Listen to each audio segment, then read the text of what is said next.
tal? Bienvenidos y bienvenidas a este espacio de reflexión sobre temas relacionados con la igualdad, la no discriminación y la diversidad.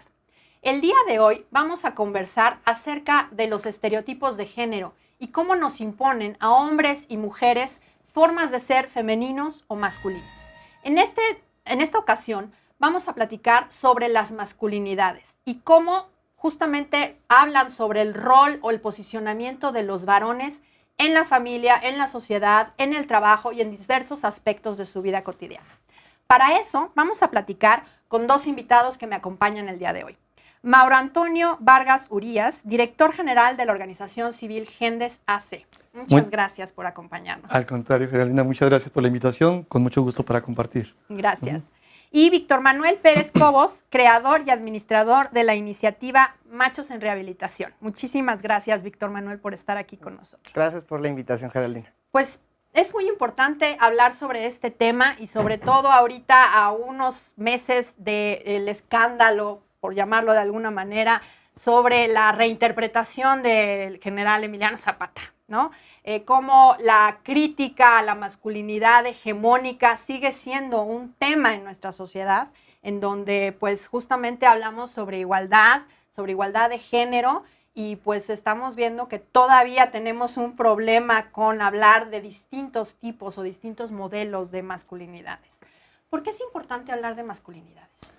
Pues yo colocaría varios argumentos. Uno primero sería pues la importancia de poder apuntalar la igualdad entre hombres y mujeres en nuestro país y en el mundo en general, incluso hablando también de lo que pasa en nuestras casas, en los espacios públicos, en los trabajos, etcétera, como una práctica efectiva, no solamente colocada en el marco formal, hay leyes que así lo consignan, sino con prácticas cotidianas en la socialización, en el intercambio del día a día, donde los hombres realmente aprendamos a compartir esos espacios de una forma pues genuinamente autoritaria, bajándome el privilegio, compartiendo con respeto y empatizando, sensibilizándome sobre varias dinámicas que en un mundo como el que estamos todavía pues sigue generando desigualdades simplemente por la diferencia sexual.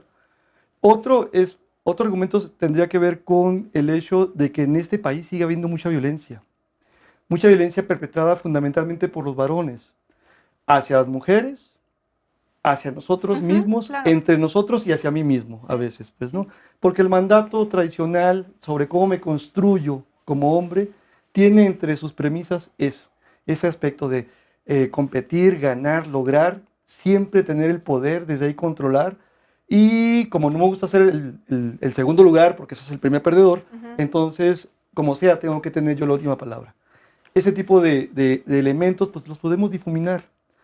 Otro aspecto sustantivo, y yo creo que aquí sí es honrar lo que históricamente me parece un valor fundamental, es el hecho de que este trabajo, este análisis, esta forma de conocer o de reflexionar sobre ese tópico viene de procesos que iniciaron muchas mujeres feministas de diferentes corrientes que empezaron a darse cuenta de que este constructo, esta forma de ser mujer o de ser hombre, en donde ella está colocada abajo y él arriba solamente por el hecho de esta diferencia sexual, no es natural. La construimos, aprendemos a ejercerla y entonces podemos deconstruirla. Podemos desaprender muchos aspectos para reaprender posibilidades. Y este análisis entonces viene a ser un enfoque muy liberador desde lógicas pacíficas para marcar pautas distintas. Y finalmente, el trabajo, por lo menos desde el enfoque que en Gendes tenemos, está muy orientado a impulsar formas de socialización que respeten el adelanto de las mujeres de una manera significativa. Y esto pasa por yo bajarme el privilegio y compartir de una manera diferente. Si yo soy el principal perpetrador por aprendizajes, por miopías, por ignorancias, por lo que sea, como agente socializador de la violencia, yo tengo la responsabilidad de cambiar mis propias prácticas. Hablando de lo individual, pero ahí hay una consigna también. Lo personal es político. Si yo cambio, puedo ayudar a que otros hombres cambien y desde ahí encontrar posibilidades distintas como sociedades. ¿Cómo trabajar las masculinidades en Machos en Rehabilitación? Entiendo que es la propuesta de criticar este modelo hegemónico de masculinidad y de construirlo. ¿Cómo hacer esto? Bueno, primero les cuento que Machos en Rehabilitación nace mientras yo hacía un posgrado en Colombia, en Bogotá. Yo estaba estudiando una maestría en construcción de paz. Entonces, en realidad, yo llego a masculinidad estudiando violencia, ¿no? Más que del género llegar a la violencia, yo de la violencia llegué al género. De tal forma que lo que se planteaba en su momento Machos en Rehabilitación, que inició en mi casa, juntándome con hombres que estaban o en la maestría, o amigos de mis amigas, o amigos de mi roomie, etc. Empezó particularmente contándonos historias. Entonces, ¿cómo lo trabajamos? Me parece que una respuesta que desde Machos en Rehabilitación se empezó a tratar de empujar fue: vamos a contarnos historias, porque contándonos historias podemos identificar elementos. Un poco como el feminismo también. Por supuesto, no. A ver, y debo partir de aquí. El feminismo ha sido muy generoso con nosotros. ¿Sí? Los feminismos han sido muy generosos y las mujeres feministas han sido muy generosas con lo que nosotros podemos aprender de sus movimientos y de sus iniciativas. De tal forma que entonces nosotros nos juntamos en una casa a una práctica sumamente entendida como masculina, carnita asada, que además soy de Chihuahua y me encanta, cervezas, Chelita, ¿no? Sí. Y entonces, cuando no sabíamos qué decir, porque sí nos habíamos reunido para eso, ¿qué hacemos? Sí. Empezamos a contar historias. Y nos dimos cuenta que desde las historias podíamos identificar las violencias que estábamos ejerciendo, o las violencias que veíamos en nuestros entornos. Y que se ejercen hacia ustedes, ¿no? Porque este modelo hegemónico de masculinidad también presiona a los hombres y a los niños, ¿no? Por supuesto, por supuesto. Me parece que era Rita Segato quien decía que la primera víctima del patriarcado suelen ser los niños, ¿no? Digamos que entonces en estas historias lo que podíamos nosotros dibujar eran líneas del tiempo. Y eso nos era muy útil porque, aunque contábamos solo una historia, hoy me subí al bus, al camión, y vi que pasó esto, no supe cómo reaccionar. El otro día a mí me pasó eso, y pues yo lo que hice fue que me puse en medio. El otro día no sé qué, tal. Teníamos, digamos, una historia que nos daba una línea del tiempo, un inicio y un final, pero la podíamos alargar. Y decíamos, bueno, ¿y de dónde salió eso? ¿De dónde traigo esta onda de que si me subo al camión y estamos apretados, me le pego a la más guapa, ¿no? Y entonces podíamos alargar esa línea del tiempo e identificar dónde estaba la orden de masculinidad que nos hacía actuar de determinada forma. Pero también podíamos alargar la historia a qué vamos a proponer para la próxima vez que me pase, saber cómo reaccionar sin violencia, ¿no? De tal forma que colectivamente íbamos armando estas historias, aunque uno la ponía sobre la mesa, colectivamente construíamos alternativas, particularmente hacia el futuro, después de haber identificado desde el pasado de dónde venían esas órdenes de masculinidad, ¿no? Entonces, pues, Machos en Rehabilitación fue una iniciativa, te digo, que nació en Colombia, con colombianos además. Yo regreso a México y tenemos ahorita algunos proyectitos en mente, etcétera, pero particularmente el punto de partida, pues, de Machos en Rehabilitación es el uso de las historias, el uso de las historias para identificar elementos y pensarnos colectivamente alternativas. Sí, porque básicamente decía yo como el feminismo, porque justamente una de las prácticas comunes del feminismo es a través de la concientización, ¿no? Que le llaman colectiva, platicar historias, cómo está sucediendo, y de ahí viene lo privado es político, lo personal es político, ¿no? En este sentido de llevar lo que me está sucediendo en el ámbito privado hacia afuera, que es a partir de estos estereotipos que me son impuestos. Y por eso decía yo hace un momento cómo este modelo hegemónico de masculinidad les es impuesto a los hombres y incide lo que tú decías hace un momento, ¿no, Mauro?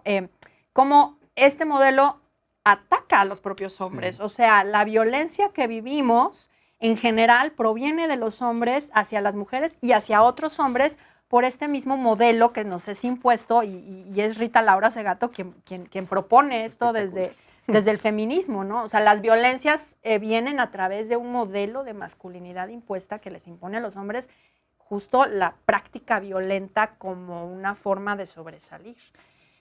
Sí, me gustaría nada más hacer una como acotación y tal vez para aclarar bien un aspecto que me parece sustantivo.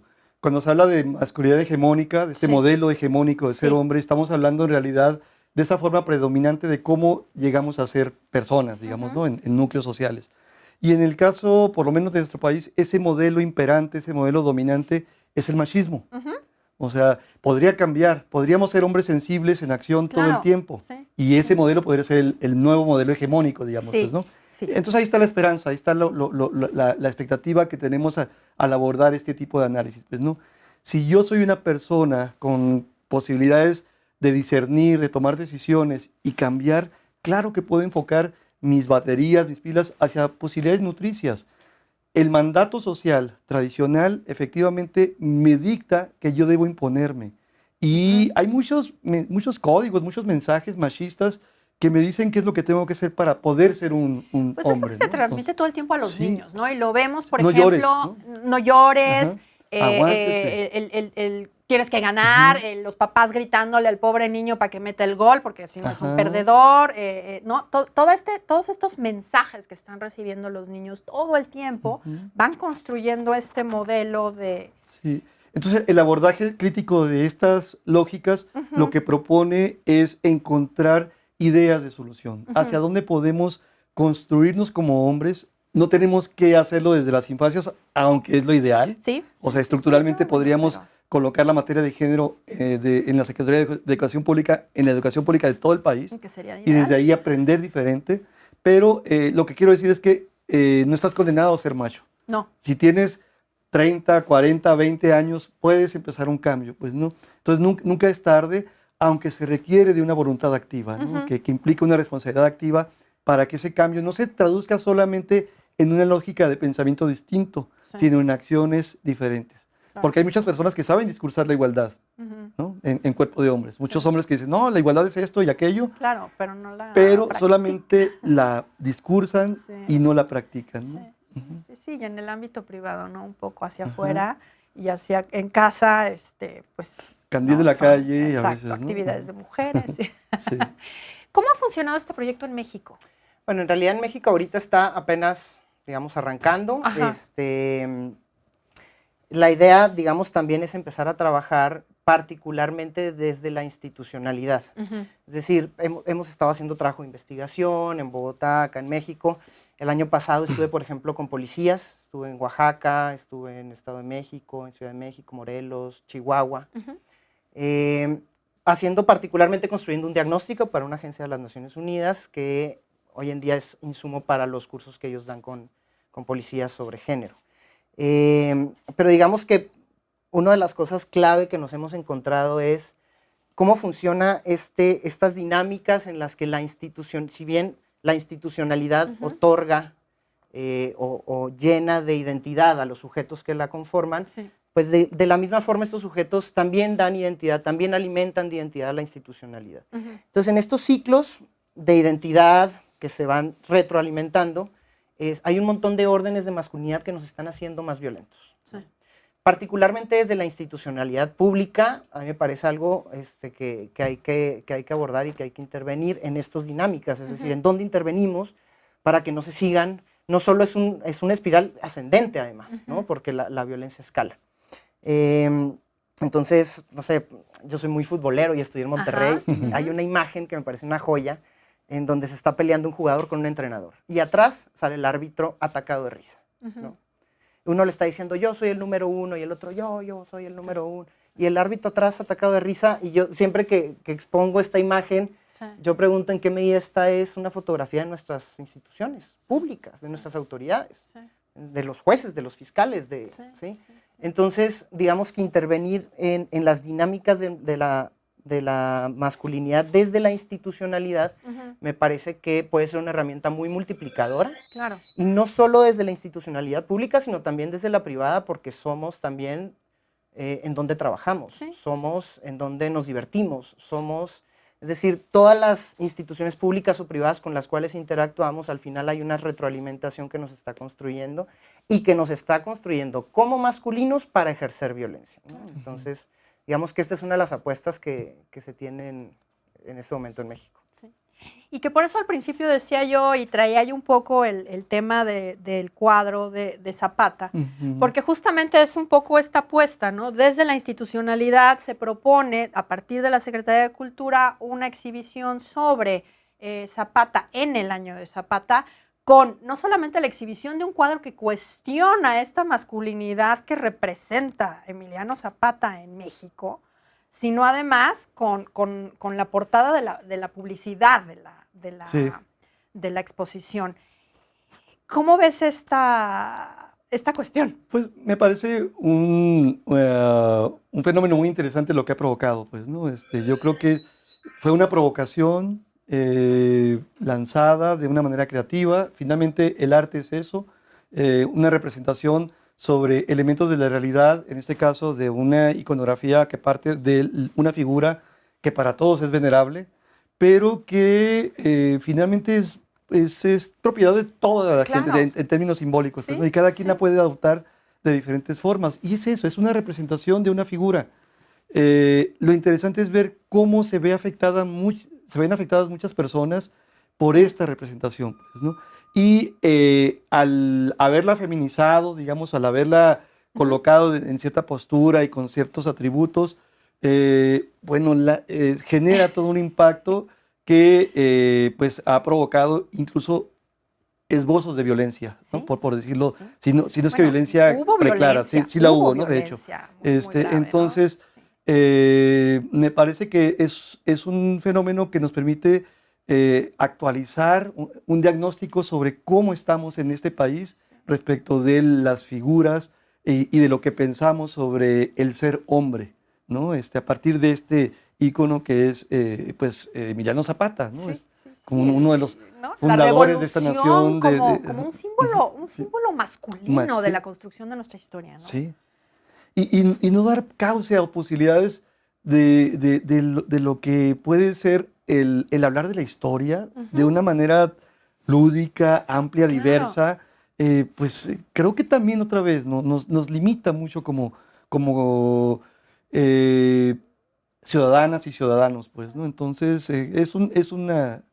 para mí es la síntesis de un diagnóstico que permite como dar cuenta de cómo andamos. Seguimos conversando sobre esto ahorita después del corte. No le cambien.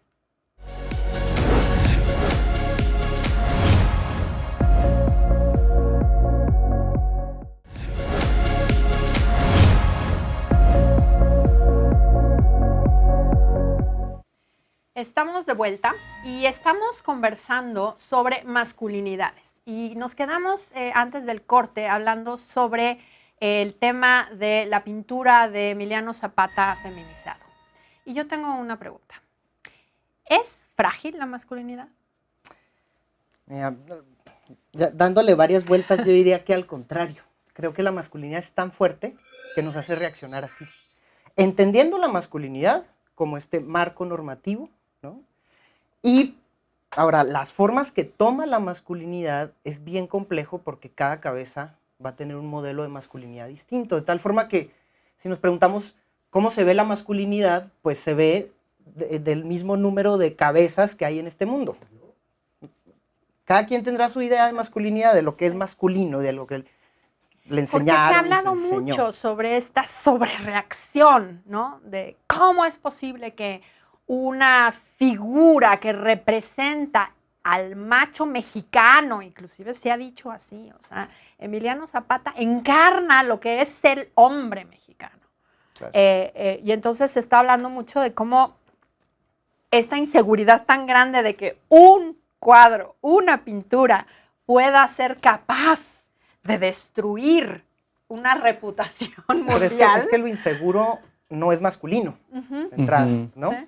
Más bien lo masculino es seguro, sí, es fijo. Sí. De tal forma que más bien yo me cuestiono si más bien la masculinidad es tan fuerte que nos hace levantarnos e ir a manifestarnos, sí, cuando no nos hace levantarnos e ir a manifestarnos otras cosas mucho más graves que están pasando en el país. Sí.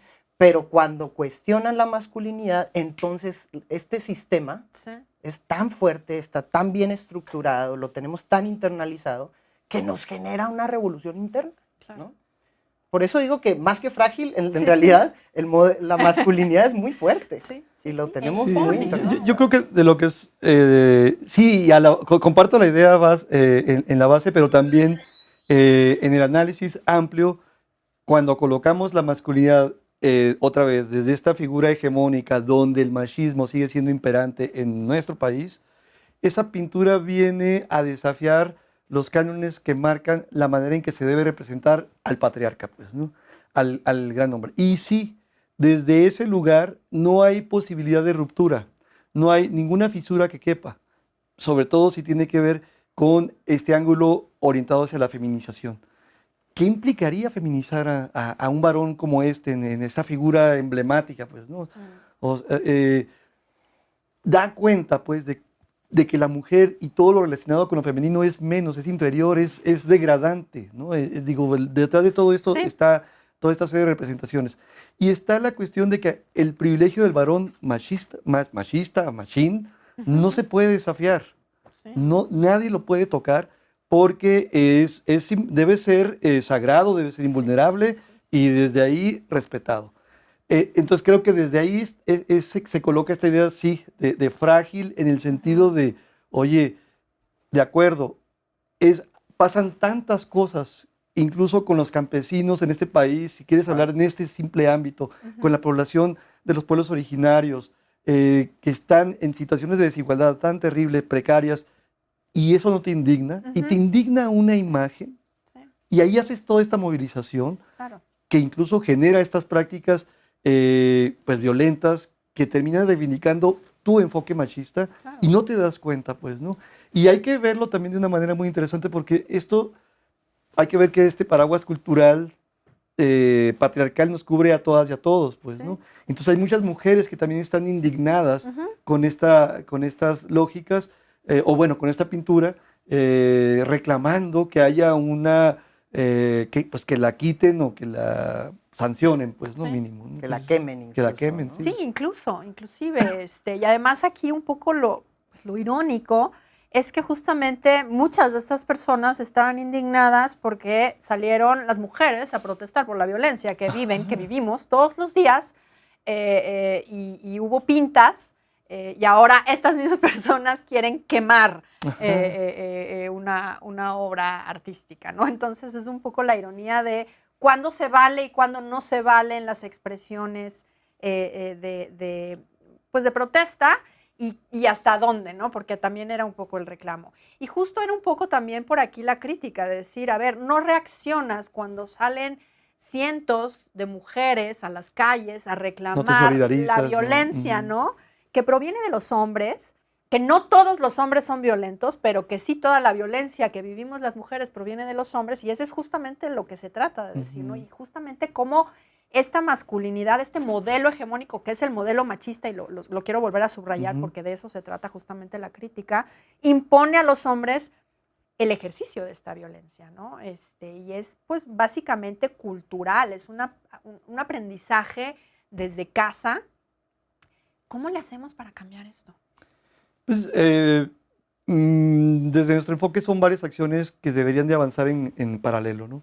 Por un lado, sí es impulsar medidas que adopten cambio cultural, estructural, apuntalamiento del marco legal, por ejemplo, en donde los hombres tengamos más cabida en políticas que tienen que ver con el avance de la igualdad sustantiva, efectiva, práctica, un cambio cultural que a su vez se traduzca en prácticas distintas. ¿Cómo puedo encarnar posibilidades creativas, nutricias, efectivas de compartir los espacios sin hacer daño y más bien empatizando con las mujeres en cualquier ámbito y haciendo crecer todo esto?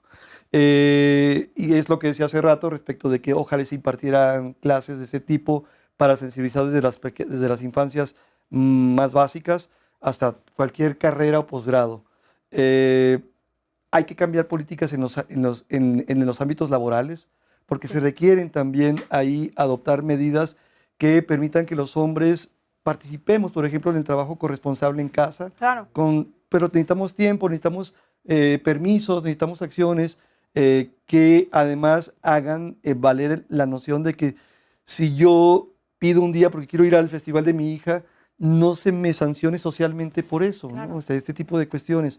A veces me gusta decir a los compañeros que vienen a nuestros grupos que el cambio más complejo es el propio, pues, ¿no? Sí, Porque sí. este asunto de ir contra esta corriente cultural implica el desafío constante a veces de tu propia familia. Es muy complicado. Entonces, Sí. hay que cambiar muchos aspectos. Cómo se representan las figuras de las mujeres y los hombres en los medios, en las Ujú. telenovelas, en el cine, en las canciones.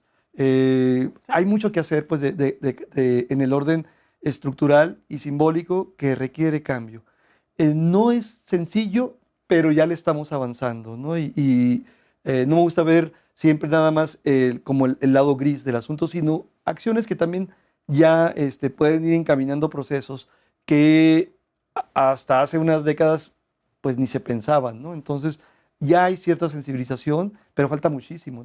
O sea, las violencias que estamos viviendo en este país hoy día creo que consignan o justifican la necesidad de que se invierta en términos de política pública de manera más decidida en medidas preventivas, en ciertas sanciones, porque hay mucha impunidad, sobre todo en materia de género, de violencia de género, hay mucha impunidad y hay que sostener elementos que permitan que estos cambios pues tengan cauces efectivos para lograrse, pues, ¿no? Sí, algo que a mí me parece fundamental es el tema de la conciliación familia y trabajo, ¿no? Ujú. Porque yo creo que las mujeres logramos salir de casa para incorporarnos en el ámbito laboral, en la vida pública, por llamarlo de alguna manera, pero los hombres no han logrado incorporarse a la vida privada y familiar. Y no nada más porque no quieran, sino porque muchos quieren, pero no No hay pueden, manera. justamente Ujú. porque hay una penalización social y laboral. Yo he escuchado de muchos trabajos en donde las mujeres tienen facilidades y tienen flexibilidades de horario y los hombres no, aunque sean padres de Ujú. familia, por ejemplo, o inclusive aunque sean el padre, Ujú. no haya una pareja. Entonces, ¿cómo en tu experiencia, por ejemplo, en Colombia, nos pudieras compartir? ¿Viste algo así? ¿Se comentaba este tema? ¿Hay algún avance en políticas públicas en este sentido? Es muy mínimo. Ujú. Hay algunas iniciativas y creo que tocaría hablar también hasta de las líneas discursivas que hay en Ujú. materia de masculinidades. En Colombia y en México, digamos, creo que estamos en un estado muy similar. Ujú. Y digamos que el mainstream que se ha venido manejando es el de nuevas masculinidades. Sí. No me encanta particularmente, uno, porque ni son tan nuevas, Sí. y Está dos, autológico, ¿no? no necesariamente son menos violentas. Sí. ¿Sí? De nuevo, yo siempre regreso a la violencia porque es mi un punto de tema, partida. Sí, claro. Pero para mí hablar de masculinidad es un pretexto, es una herramienta conceptual para trabajar la violencia, Ujú. particularmente que deriva de los entendimientos que tenemos de ser masculino, ¿no? Entonces, digamos, se ha estado tratando de posicionar, incluso entiendo desde ONU Mujeres acá en México, el concepto de masculinidades positivas. Ujú.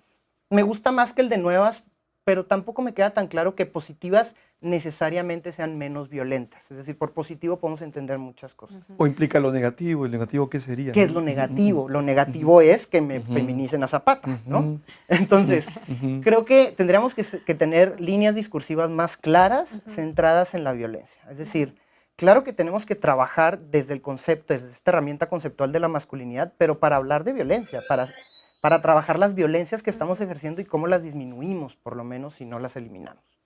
Eso por un lado. Ahora, no necesariamente en Colombia, pero aquí fue muy interesante. Estuve todo este año visitando centros penitenciarios. Ujú. Y estuve haciendo, pues, digamos, revisión documental y pedía siempre, oye, ¿me puedes enseñar una licencia de maternidad? Ujú. Sí, claro, y ay, la carpetota, ¿no? Oye, ¿y una Mm. licencia de paternidad? No hay. Ni una sola, nadie ha sido papá. No, sí, claro, pero pues no la piden. ¿Y por qué crees que no la piden? No, pues dicen que voy a estar haciendo en la casa, o se ve mal. Sí. Los compañeros aquí me van a ver mal Ujú.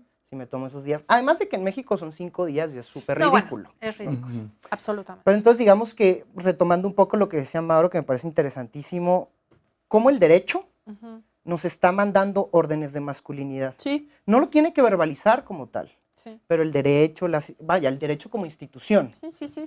vuelvo a esta retroalimentación desde la Está institucionalidad. construido desde esta perspectiva Por supuesto. masculina, ¿Quién ¿no? creó la Ley Federal del Trabajo? Sí. Pues un congreso que tenía muy internalizadas estas órdenes de Bueno, masculinidad. es un capítulo de las mujeres en el trabajo, como, No, digamos, ¿no? Como Sí. extra. como apenas estamos regulando el tema del trabajo doméstico, por ejemplo, etcétera, ¿no? Entonces, me parece que sí, estoy de acuerdo con Mauro, coincido completamente con Mauro, que tenemos que trabajar desde lo institucional.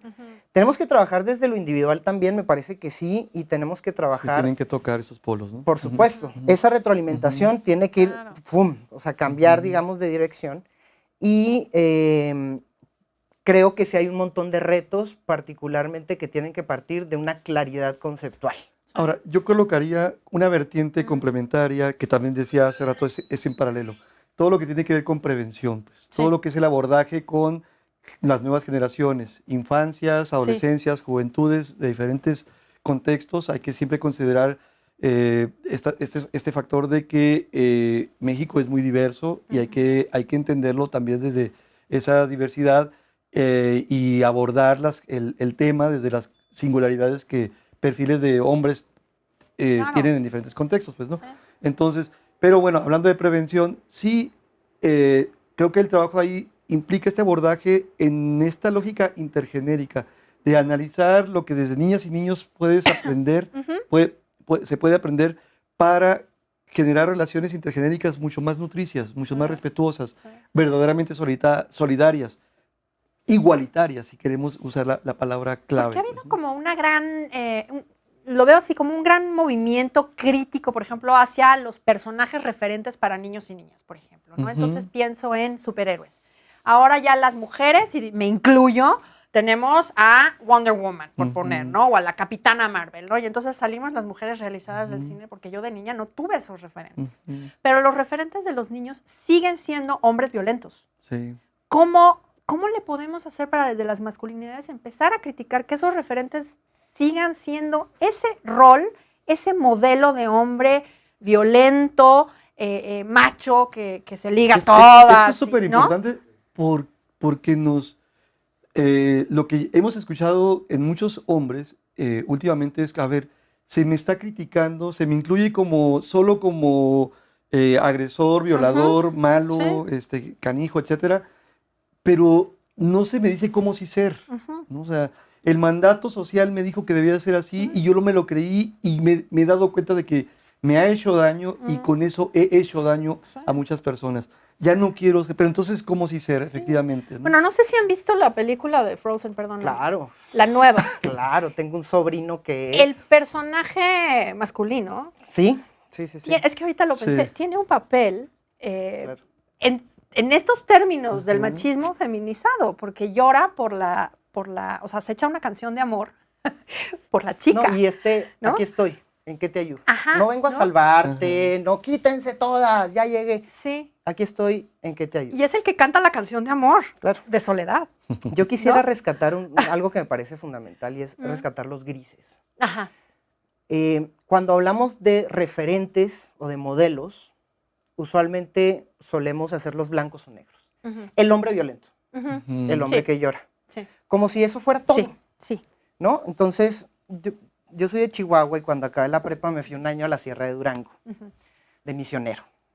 Y pasé gran parte del año en el Triángulo Dorado, ¿no? Es decir, estaba en un contexto, además estoy hablando de 2008-2009, en un contexto de Sierra de Durango militarizada, obviamente, digamos, yo llegué a las comunidades que yo llegaba, pues eran las comunidades campesinas que producen amapola, marihuana, etc. Y nos quedábamos en las casas donde nos daban hospedaje.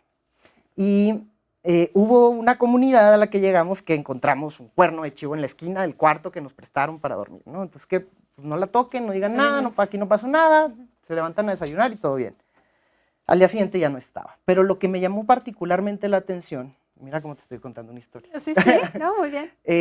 Fue que cuando el señor llega en la noche a su casa y se quita las armas y etcétera, le da un abrazo a su hija y la agarra a besos, como yo, vaya, me pareció la escena más tierna que haya visto. ¿Sí? ¿Por qué los grises son importantes? Porque yo puedo, sin duda, no sé, tomar como referente al Chicharito Hernández, ya sea llorando mientras canta su himno, el himno de México en el Mundial, en televisión no nacional, sino en todo el mundo. Pero también puedo tomar al Chicharito que le responde a los que están en contra de él y es grosero y es reactivo. Es decir, cuando hablamos de referentes hablamos no solo de quién, sino de quién, cuándo, cómo, frente a quién. Es decir, creo que tendríamos que distinguir entre, vaya, yo no ejerzo la misma masculinidad frente a mi pareja que frente a mi mamá. Claro, ¿no? claro. Ni frente a mi jefa o a mi jefe. De tal forma que sí tendríamos que ser muy cuidadosos en uno, no tomarnos estos blancos y negros, como decía Mauro, ¿no? Estos referentes del hombre violento, etcétera, sino identificar cuáles son las características, los momentos, las interacciones que quiero tomar como referente. Sí, por supuesto. Seguimos ahorita conversando sobre esto. Vamos a un corte. Regresamos.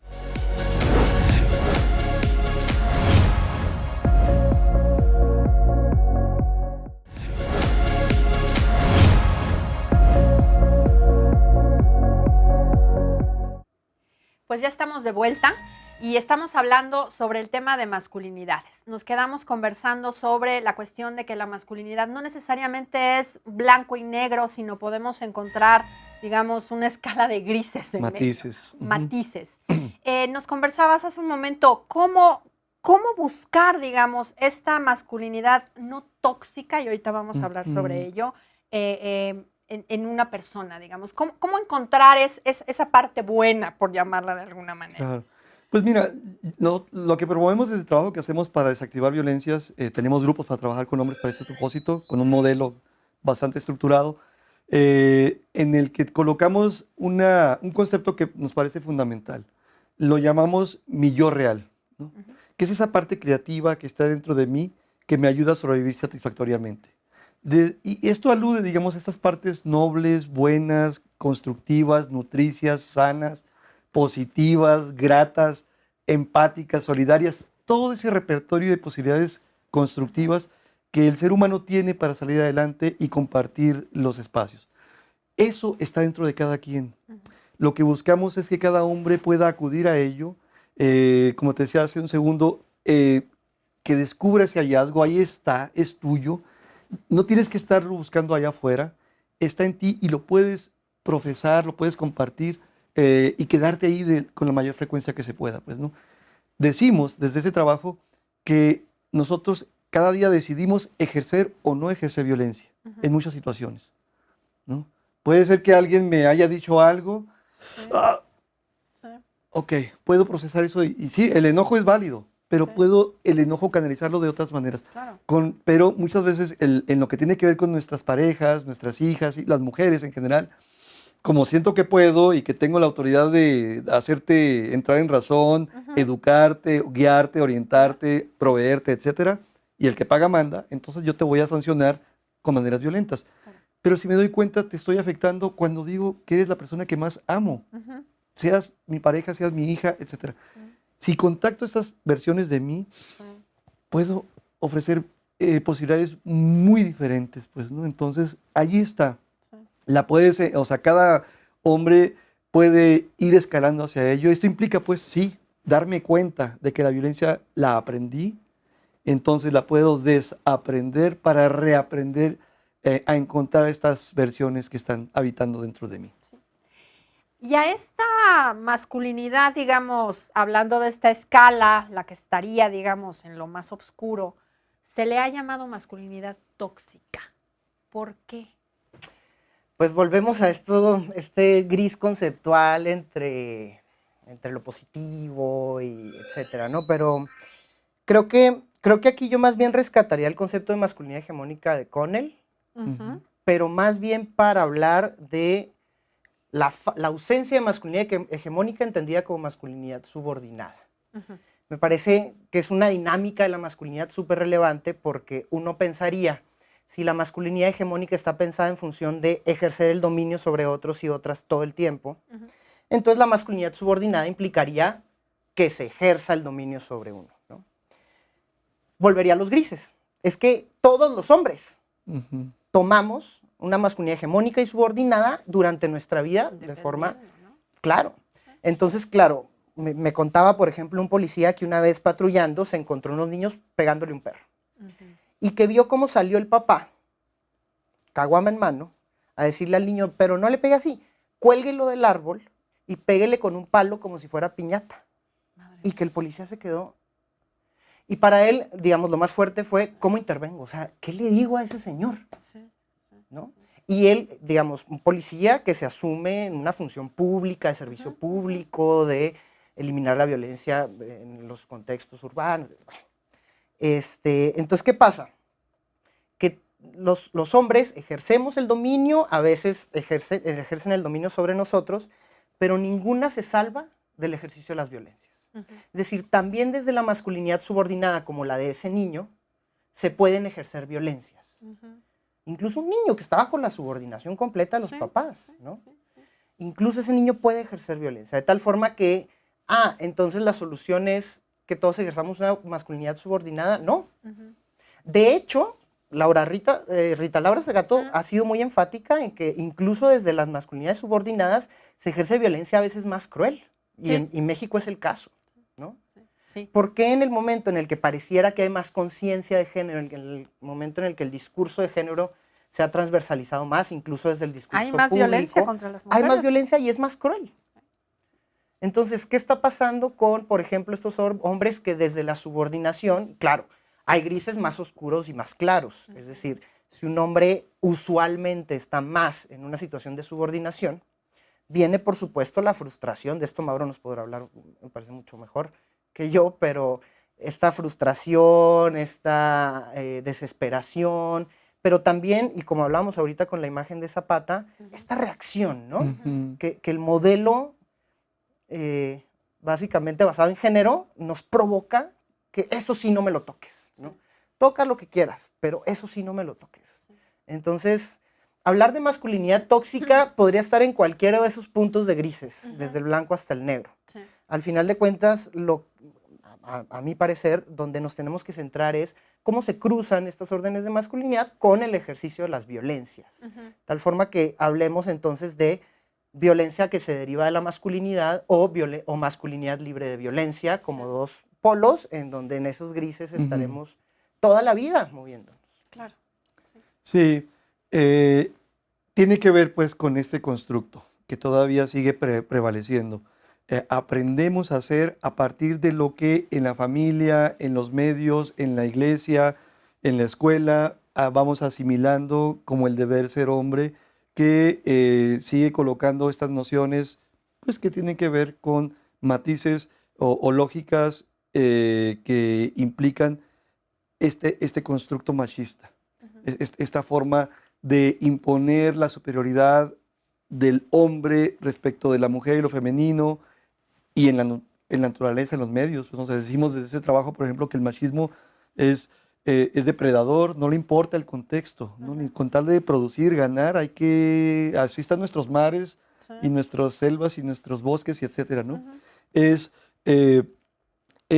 violento, ¿no? O sea, porque si no es por las buenas es como sea, ¿no? Y termina siendo, de alguna manera, pues activador de procesos que marcan desigualdades en diferentes espacios para pues colocar siempre la figura del hombre por sobre lo demás. Ahora, esto es aprendizaje.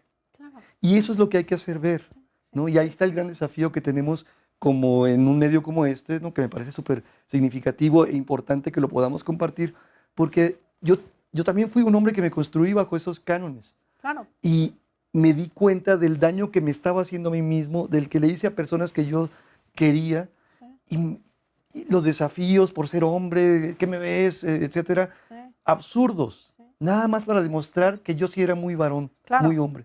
Cuando me doy cuenta del absurdo, que ya fue hace tiempo, pero también me doy cuenta de otro aspecto importante. Es un desafío que implica todos los días de mi vida, porque el contexto me devuelve el privilegio de ser varón. Muchos privilegios nada más por ser hombre, pues, ¿no? Y lo vi desde chiquito, pues, o sea, vi cómo en mi casa el ser hombre implicaba de niño que yo me pudiera jugar mientras mi hermana tenía que ayudar en la casa a hacer tareas, trabajo en casa. Yo podía hacer mis tareas y ella tenía que seguir haciendo trabajo en casa. Yo pude tomar decisiones como venirme a estudiar a la Ciudad de México, soy de Baja California, soy de Ensenada también, me vine a estudiar acá, casi que nada más avisando, notificando mi intención. Cuando mi hermana, tenía 2 años menos que yo, quiso venir, toda la familia, no, ¿por qué tan Pues es lejos? toda esta Quédate construcción del acá. patriarcado, ¿no? Efectivamente, nos damos cuenta, pues entonces termina afectándome y termina afectando. Si decido quedarme en una intención diferente, el compromiso es políticamente grande hacia afuera, pero éticamente significativo conmigo mismo, pues, ¿no? Lo cual implica ser congruente con esto que estamos tratando de impulsar, pues, ¿no? La igualdad hay que convertirla en acción permanente. Sí, sí, por supuesto. O sea, toda esta construcción patriarcal de, bueno, pues sí, en las familias, ¿no? El patriarca, normalmente el abuelo, Ah, digo tu papá. ¿no? El abuelo, y los hijos varones o los yernos que tienen que cuadrarse, y entonces como esa jerarquización de los hombres, y las mujeres somos como pues la marabunta que va para la cocina y regresa de la cocina y va, ¿no? Y estar probando todo el tiempo la masculinidad, ¿no? Hace un tiempo un amigo me decía algo que me pareció muy impresionante y se los quiero compartir, porque me decía, es que es muy cansado ser hombre, porque no puedes, por ejemplo, demostrar emoción. Tienes que tener 2 tonos de voz, el tono de voz normal y el tono de voz enojado o contundente. Y no puedes tener la modulación que tienen ustedes las mujeres, o sea, ¿no? Si quieres ser un varón macho, porque entonces eres juzgado pues como afeminado, ¿no? Lo que entonces te coloca como subordinado. ¡Qué difícil! Sí, el repertorio emocional se restringe a la expresión del enojo como posibilidad. Contactar dolor o expresarlo, tristeza, miedo, no se nos permite, ¿no? Y efectivamente tengo que entonces ofrecer versiones de mí rígidas, duras, fuertes, para imponerme, porque el mandato otra vez, yo siempre tengo que saber, yo siempre tengo que ganar y lograr y proveer, yo siempre tengo que tener la ruta clara de hacia dónde ir, porque soy el que dirige y el que, hipotéticamente, claro, ¿no? Pero si me lo creo, viene todo este juego que tú compartes, ¿no, Víctor? Bueno, en las subordinaciones, de todas maneras, ahí puedo ejercerlo con quienes pueda allá abajo, siempre, ¿no? Claro, siempre, digamos, nunca seremos el de hasta abajo, al final. Nadie será nunca el de hasta abajo. Exacto. También podemos hablar de interseccionalidad en cuanto a discriminación, etcétera, pero sí, me parece como fundamental identificar de nuevo. Yo pondría en el centro cómo es que la masculinidad nos está haciendo más violentos. Cómo es que la masculinidad nos está haciendo, por ejemplo, que en los últimos años en México el 80% de los suicidios sean hombres. Claramente, si uno lanza la pregunta al aire, sin el dato duro, pero ¿quién se va a la guerra? Los hombres, ¿no? Y vamos a matarnos entre nosotros, las estamos matando a ellas, nos estamos matando entre nosotros y, como decía Mauro, nos estamos matando a nosotros mismos. De tal forma que el tema es, y no solo matar, es decir, no solo tener la violencia como la violencia física, ni siquiera como este concepto un poco más amplio de violencia directa, en términos de Galtung, por ejemplo. Incluso cómo es que somos instrumentos de la violencia estructural, por ejemplo. Que probablemente, seguramente en la gran mayoría de las veces de forma inconsciente, pero somos instrumentos de una violencia estructural y que particularmente, volviendo a Galtung con concepto que me parece buenísimo de violencia cultural, que son todas estas justificaciones, estos elementos de la cultura que nos sirven como justificación o como pretexto para ejercer violencias, ya sean directas o estructurales. La masculinidad es eso. Es un pretexto que nosotros mismos nos creemos para poder ejercer violencia sin consecuencias. Ahora, yo más bien diría, más que sin consecuencias, con la consecuencia de que se nos da un premio por ejercer esa violencia. Con la impunidad, ¿no? Por supuesto. Digamos, esta cofradía de hombres, la fraternidad, el pacto etcétera, masculino. ese pacto de caballeros, pero particularmente este pacto también premia. No solo es que no pase nada, sino sí pasa. Te vamos a dar un premio, te damos el reconocimiento, y esto pasa también, pues que es un poco lo que pasó también hace unos meses con este caso tan terrible del feminicidio de un marido que trabajaba en una empresa muy grande, transnacional, y que justamente fue puesto en libertad por parte de jueces que dijeron, ay, no, bueno. si no es para tanto. ¿no? En este Las pacto, justificaciones ¿no? absurdas, ¿no? Pero en orden ahorita me legal, lo pues, recordó sí, sí, ese pacto de acuerdo. de masculinidad, digamos, en donde... Que le costó la vida a ella, ¿no? Le costó la vida a ella el hecho de que entre hombres, ay, bueno, para tanto hombre, ¿no? Cómo eso genera, digamos, violencias. Y ponían en sí, redes sobre este caso, sí, que me parece interesantísimo, como este cuate que en el Mundial en Rusia, que ujú. se perdió no sé cuántos Sí, días y que la sí, esposa lo estaba buscando, preocupadísima, y cuando aparece que andaba con una rusa y todo el mundo lo felicitó. claro, sí, Ujú. sí, sí, sí, sí, sí. Mira cómo entonces este juego de premios y castigos funciona directamente en cuanto a cumplir o no cumplir con una orden de masculinidad. Esto es un marco normativo. Sí, El género es un marco normativo, de tal forma que tiene consecuencias por cumplir o no supuesto. cumplir con las órdenes. La pregunta es si como hombres que queremos ser menos violentos o eliminar nuestra violencia, estamos dispuestos a asumir los castigos Ujú, que traicionar la orden de masculinidad implica. ujú, Creo que esa es la pregunta que nos tendremos que estar Sí. haciendo.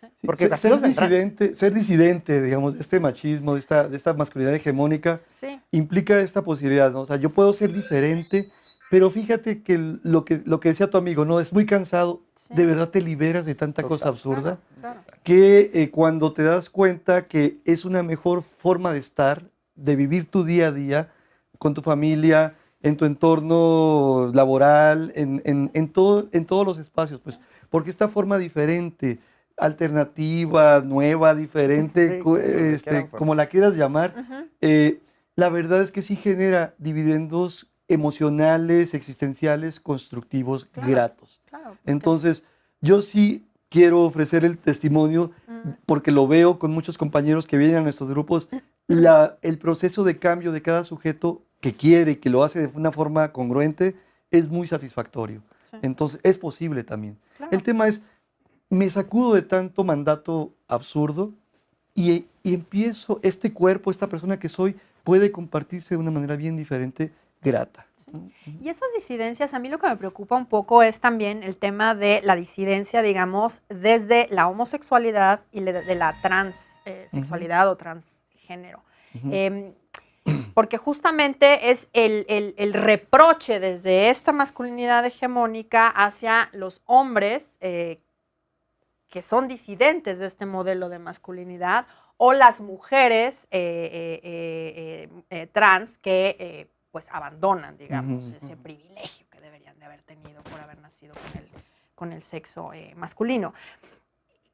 ¿Cómo cuesta, digamos? O sea, no solamente, o sea, quiero pasar un poco porque hemos hablado solamente de las violencias hacia las mujeres o entre hombres Claro. hetero, que es más o menos lo que hemos Sí, estado platicando, pero cómo esta masculinidad hegemónica justamente es la que también cobra las vidas de la diversidad sexual y de la diversidad de género, justamente por este mismo andamiaje, Ujú. pues sí, ideológico, digamos, cultural, de una hegemonía o una jerarquización, digamos, del género, en donde un hombre que se desprende, digamos, de estos privilegios y de este modelo, pues es como un hombre caído, ¿no? Y cómo hay que castigarlo. No sé Que si... hablando en términos de Connell serían las Mm, masculinidades periféricas, pues, o sea, ujú, estas que están bordeando lo que debería ser un hombre y ujú, que se sancionan porque nuevamente se acercan a la concepción de lo femenino o de ujú, lo que es ser mujer. sí, Y si desde niño te dijeron, el último es vieja, sí, sí, no llores como, no corras como niña, tú no eres niña, tú no eres mujer, sí, etcétera, sí, lo que va construyéndose en muchas mentes es la noción de que eso es degradante, ujú, esto es lo menos, lo peor, etcétera, claro, etcétera, ¿no? sí, Y entonces, cuando se traduce en lógicas pues muy claras de formas de existir, eh, la masculinidad hegemónica dice, erradica, ujú, claro, sanciona, sí, castiga. sí, No pueden ser. Si estamos hablando entonces de que la discriminación es otra forma de violencia, pues bueno, esto apunta de una manera pues muy terrible hacia mm. esas expresiones de también ser personas, pues, ¿no? Sí, sí, sí. Y no nos queda ya mucho tiempo, pero sí me parece fundamental también hablar de cómo este modelo hegemónico machista, digamos, de la masculinidad, lastima el ejercicio de derechos de los propios hombres. Ya hablábamos hace un momento sobre el tema de las violencias, por supuesto, fundamental, sobre el tema de los derechos familiares, digamos, de una conciliación laboral, pero aquí nos dejabas estas propuestas de agenda pública y habla, por ejemplo, del derecho a la salud. No sé si nos pudieran platicar un poco cómo este modelo, digamos, lastima en el tema del acceso a la salud de los hombres, del no cuidarse a sí mismos, porque eso implica, pues sí, deshacerse de esta fortaleza, ¿no? Ahí creo que Mauro nos podría iluminar mucho mejor que yo. Resaltaría que, pues en México tenemos algunos referentes, Juan Guillermo Figueroa, Beno de Keyser, que son muy finos para hablar de acceso a la salud desde la masculinidad. Simplemente sí, yo resaltaría más un tema incluso de salud mental.